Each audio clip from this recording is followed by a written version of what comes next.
நிச்சயன்ற வார்த்தை எல்லாருக்கும் ரொம்ப பிடிக்கும், அதனால எல்லாத்தையும் அதை சொல்கிறேன்.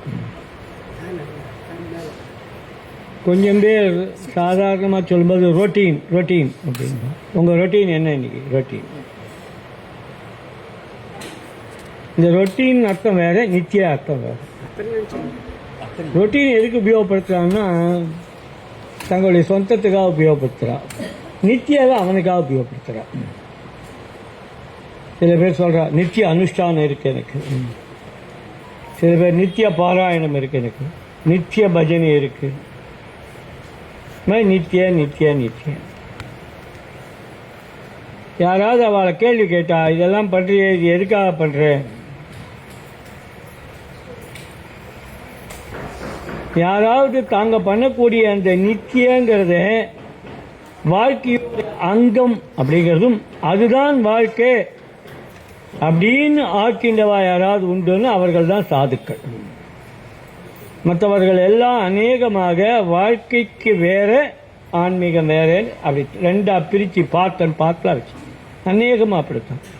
எவ்வளோ உபன்யாசம் கேட்டாலும் எவ்வளோ புஸ்தகம் படித்தாலும் யார் என்ன அறிவுரை சொன்னாலும் கேட்டுண்டு எல்லாம் வாஸ்தவம் தான், ஆனால் பச்சை மறுக்கு வச்சு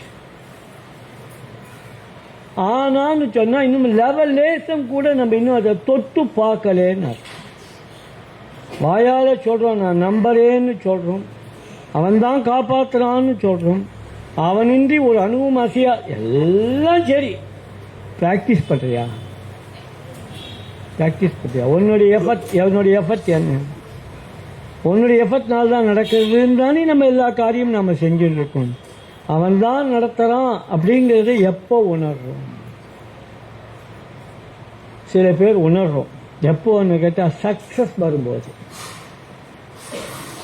ஃபெயிலியர் வரும்போது அதை தாங்கிக்க முடியல. அப்போ என்ன சொல்கிறோன்னு சொன்னால் அவனை ஒதுக்கிறோம். என்னமோ இப்படி ஆயிடுச்சு, என்னமோ இப்படி இதுவும் அவன் தாண்டா கொடுத்துருக்கான். அதனால தான் இந்த நித்தியன்ற விஷயத்தெல்லாம் எடுத்துட்டு சுவாமி சின்மயானந்தா அவர்களெல்லாம் இன்னும் ரொம்ப முன்னாடி பார்த்தேன்னா விவேகானந்தர் சொல்லும்போது சொல்றார், if spirituality is not useful to your day to day life throw it அவேனர். தூக்கி போடுற எல்லாத்தையும். நீ ஏதாவது ஒரு காரியம் பண்ணிருக்க, நீ பாகவதம் படிக்கிற, நீ ராமாயணம் படிக்கிற, நீ பஜனை பண்ற, 2 ஸ்லோகம் சொல்றேன், அது உனக்கு டெய்லிக்கு உதவுறதா உதவலையா? இந்த கேள்விக்கு பதில் தெரியாத வரைக்கும் இது வேறையா தான் இருக்கும், அது வேறையா தான் இருக்கும். அதனால தான் இறைநாமத்துக்கு வரும்போது இந்த நித்தியாவை எடுத்துட்டு என்ன சதான்ற வார்த்தையை போட்டேன். நித்தியாவிலேருந்து சதா வரும்போது கணந்தோறும்னு அர்த்தம். எதை செய்தாலும் அவங்களுடைய நினைவோட செய். அது தியரிட்டிக்கலாக இருந்து பிரயோஜனம் இல்லை. அன்லஸ் நீ அதை எடுத்து பிராக்டிஸ் பண்ணாதான் அது எவ்வளோ சுலபம்னு புரியும். கிட்ட வராத வரைக்கும் அது ஏதோ இயலாத காரியம் மாதிரியே தான் இருந்துருக்கும். அதனால தான் ஆங்காங்கே ஓடின்றும் யாரோடோ சொல்கிறது இதுதான் ஒஸ்தி, அதான் தாழ்த்தின்னு. நான் இப்போ ஒரு சேனல் ஒன்று ஆரம்பித்தேன். இந்த சேனலில் ஏதோ சிலதெல்லாம் போட்டு வச்சுருந்தா எனக்கு கொஞ்சம் சௌரியமாக இருக்குமே, அப்பப்போ யாராவது கேட்குறாளே அவளுக்கும் சௌரியமாக பார்க்கலாமே. அதில் பார்க்கும்போது நிறைய பேர் அதில் ஜாயின் ஆகிருக்கான். அவளுடைய ஸ்டேட்டஸ்லாம் பார்த்தோன்னு எனக்கு பயம் வந்துடுச்சு. அடே அப்பா, இவ்வளோ விஷயங்கள் பார்க்குறாளா, இவ்வளோ விஷயம் அவளுக்கு தெரியுமா, அடாடாடாடாடாடாடா, அவ்வளோ விஷயம் தெரிஞ்சா ஒன்று கூட மனசில் ஒட்டாது. சத்தியமாக சொல்கிறேன், ஒட்டவே ஒட்டாது. காரணம் என்னன்னு சொல்கிறேன் கேட்டுக்கோ. பகவான் தன்னோட சேர்த்தே தான் மாயை வச்சுட்டு இருக்கான். மாயை தனியா இல்லை. பகவானுடைய இன்னொரு சொரூபம் தான் மாயை. அதை வென்று எடுக்கிறது தான் வாழ்க்கை.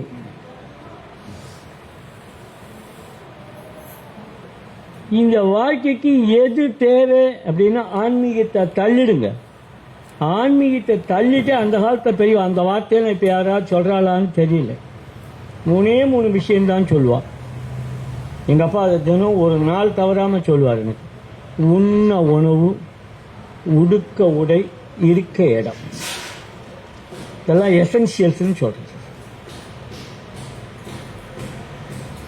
இந்த 3ம் அத்தியாவசியம், எசென்சியல். அப்போ ஏன் அதுக்கு அவ்வளோ முக்கியத்துவம் கொடுத்தா முதல்ல உணவுக்கு சொன்னான்னா, கோவணம் கூட கட்டலைன்னா கூட பசிக்கும், சாப்பிட்டே ஆகணும். உடம்பு வந்துடுறது, குளிக்காம பசி வந்துட்டானா 10ம் பறந்து போகும். அதனாலே பிராதானியம் கலியிலே உணவுக்கு தான். அப்புறம் உடுக்க உடை, இருக்க இடம். இந்த 3ம் அவர்கள் சொல்லும் போது இருக்க எசென்சியல்ல அது அளவோடு இருந்தால் திருப்தி கிடைக்கும். இன்னைக்கு எந்த கெட்டு போற இடம் இல்லை, இந்த 3த்துலையுமே தான். இன்னைக்கு உணவுன்னு ஏதோ இருக்கிறத சாப்பிட்டோம் அப்படிங்கிறது இல்லை. அதுல வகை வகையா உடுக்க உடை கேட்கவே வேண்டாம்.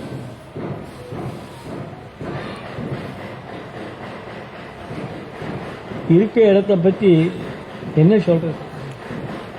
ஒருவன் வாழ்நாள் முழுக்க கூட போய் ஒரு வீடை கட்டினான்னா கடனோடையே சாகிறான். வீடு கட்டி கடனோடையே சாகிறான்.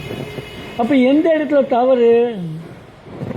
அந்த இருக்க இடம் எவ்வளோங்கிறது நீ தீர்மானம் பண்ண இடம் தவறு. இந்த எசென்சியல்ஸ் எல்லாம் இந்த மாதிரி இருந்துருக்கு. இது எதனால ஏற்படுறது அப்படின்னா புலன்களால் ஏற்படுறது. கண் பார்க்கறது, அது விரும்பப்படுறது. கண் விரும்பல, கண் பார்க்கிற வேலையெல்லாம் செய்யறது, விரும்புறது நீ. காது கேட்கறது, விரும்புறது நீ. கால் வெள்ளத்துக்கு போறது, அதுவா போல உன் விருப்பத்தை அது பூர்த்தி பண்றது. இப்படி இந்த புலன்கள் மூலமாகத்தான் மாயை வேலை செய்யுது. இப்போ இப்படி வேலை செஞ்சு தினந்தோறும் இப்படியே பார்த்து இதையே குத்தம் சொல்லிட்டு இதையே வாழ்க்கையா வாழ்ந்துட்டு இருக்கும்போது எத்தனை ஜென்மம் ஆனாலும் இது போகாது. அப்போ இது உடலுடைய குற்றமா? உடலுடைய குற்றம் இல்லை. உடல் தன் வேலையை செய்யறது. ஆனா அதை வாங்கிக்கிற மனசுன்னு சொல்ற இருக்கு இல்லையா, அதுக்கு உரியவன் செய்யக்கூடிய தவறு. இந்த உடலை எப்படி பார்க்கணும்? இன்னைக்கு தான் அவர்கிட்ட பேசுங்க. கீதையோடைய 15வது அத்தியாயம் எடுத்து பார்த்தீங்கன்னா தெரியும். உடலை என்ன சொல்றதுன்னா, உடல் க்ஷேத்திரம்னு சொல்ற. இந்த உடல் க்ஷேத்திரம், பகவான் இருக்கிற இடம் அதுவும் க்ஷேத்திரம். அப்போ இந்த உடலை எப்படி மதிக்கணும்? எப்படி மதிக்கணும்? ஆனா நம்ம அதை மதிக்கிறோம், வேற மாதிரி மதிக்கிறோம். போகமாக அதை உபயோகப்படுத்த பார்க்கிறோம். உண்மையிலேயே உடல் போகத்தை விரும்பல. அந்த கண், காது, கை, மூக்கு இதெல்லாம் என்னென்ன இருக்கோ அது எதையெல்லாம் காமிக்கிறதோ அதை மனசு விரும்புறது. இந்த உடல்ங்கிற இந்த சேத்திரத்துல எது குடி இருக்குன்னா ஜீவாத்மா குடி இருக்கு. இந்த ஜீவாத்மாவும் பரமாத்மாவும் வேற இல்லை. உடல் போயிடும், உள்ள இருக்கிற ஜீவனான ஆத்மா போகாது.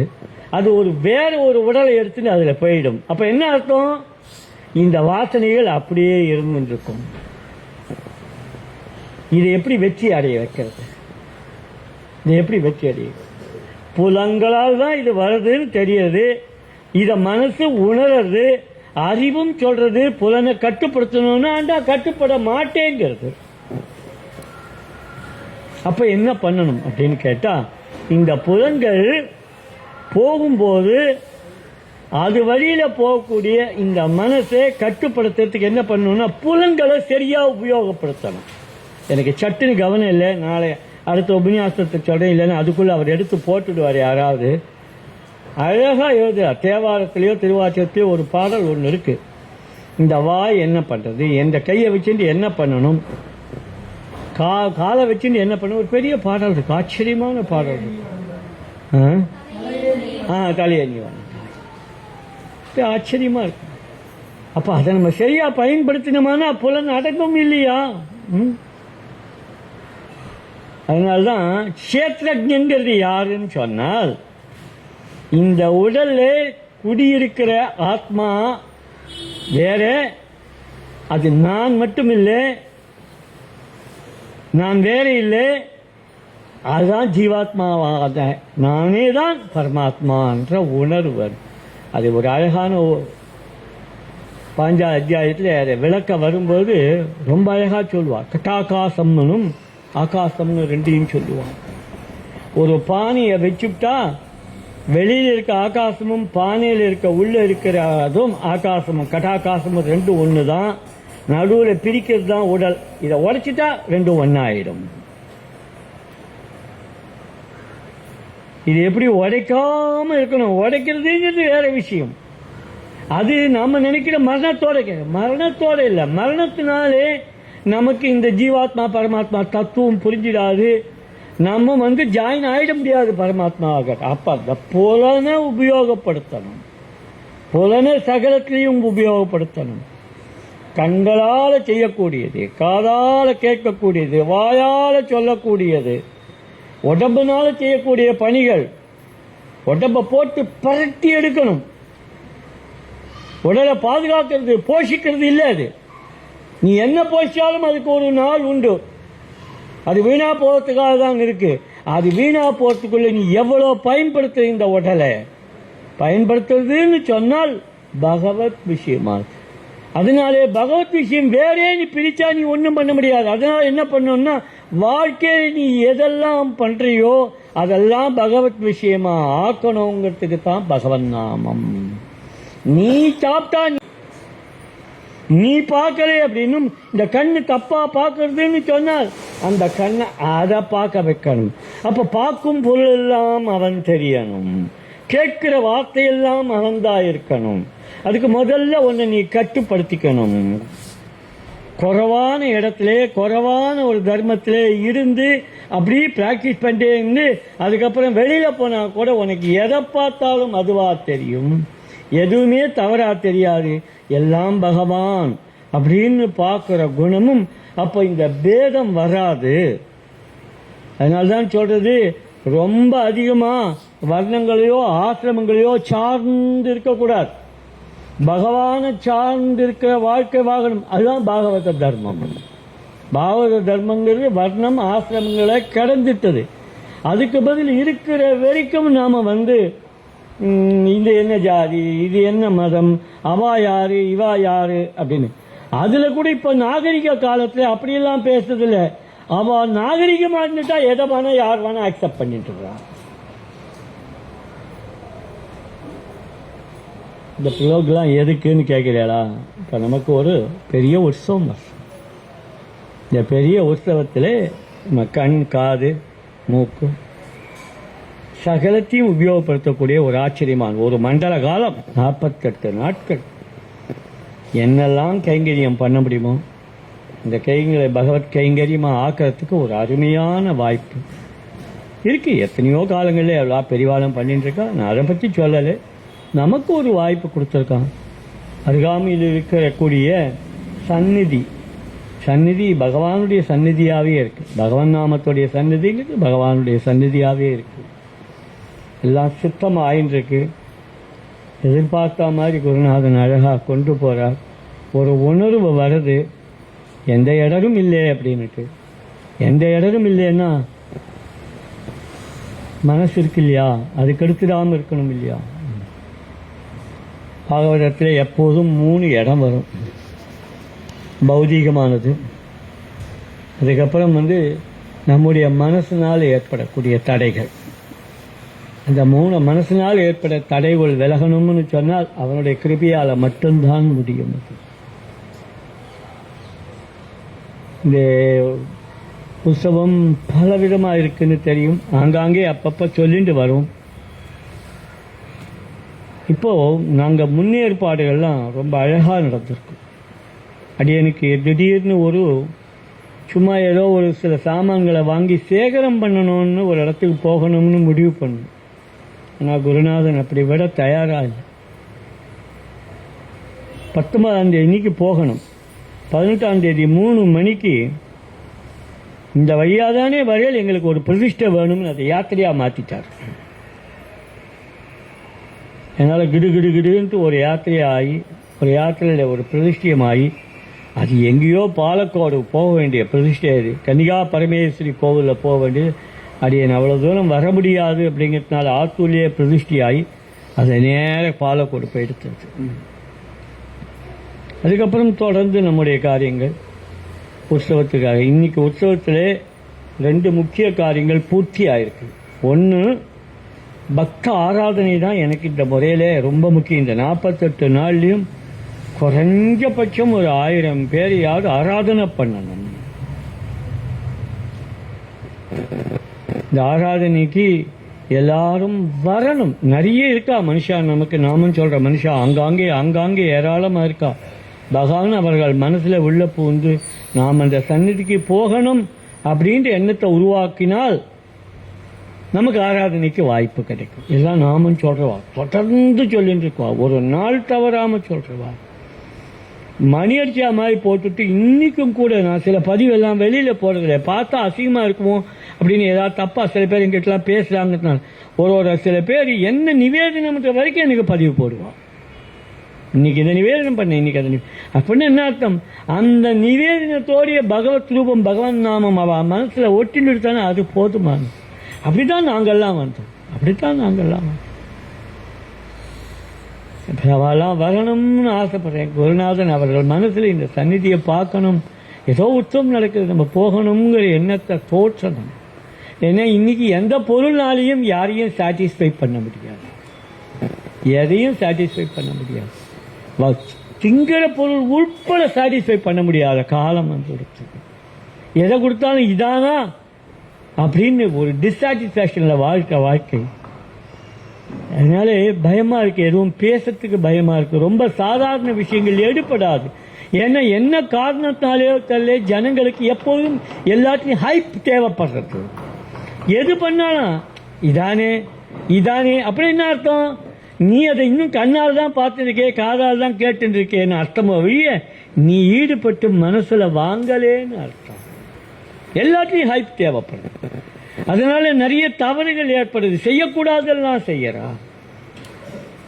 இதுக்கு நடுவில் இது ஏதோ ஒரு தபஸ் மாதிரி ஒரு ஆர்கனைசேஷன். இதுலேயே அங்கங்கே தலை காமிக்கிறது, கொஞ்சம் மண்டையில் தட்டின்னு வரேன். அது எவ்வளோ நாள் அது போகும்னு தெரியல. ஏன்னா வெளியில் இருக்க சூழல் அப்படி இருக்கு இல்லையா, அதனால அடக்க ஒடுக்கம் வர மாட்டேங்கிறது.